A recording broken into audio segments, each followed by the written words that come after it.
Привіт! Мене звуть Паскаль. Я дуже весела цуценя. Проте я люблю не тільки гратися, але й дуже люблю вчитися, пізнавати щось нове та подорожувати. Давай проведемо з тобою весело та корисно час. Вперед, до гри!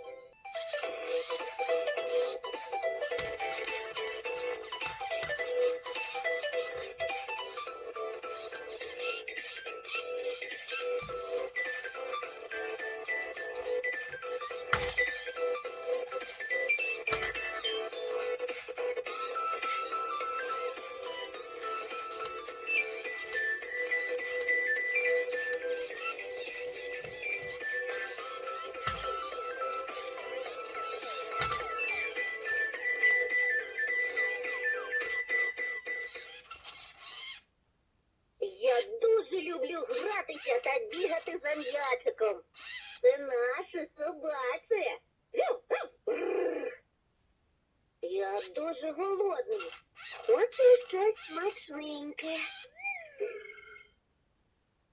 Сьогодні такий щасливий день. Яка чудова мелодія. Вперед до танцю.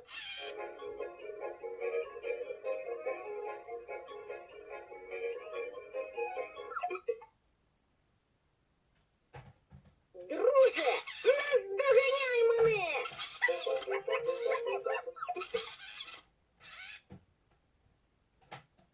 Казка про співучу пташку.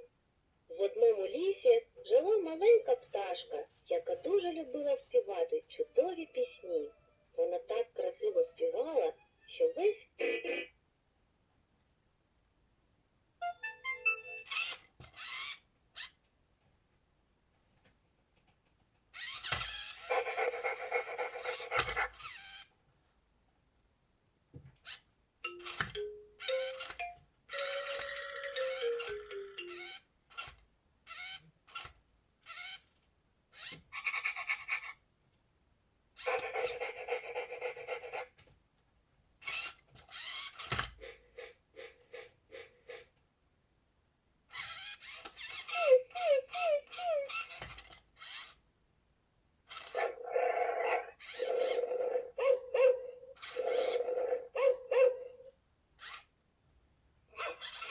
Робот Песик песеня,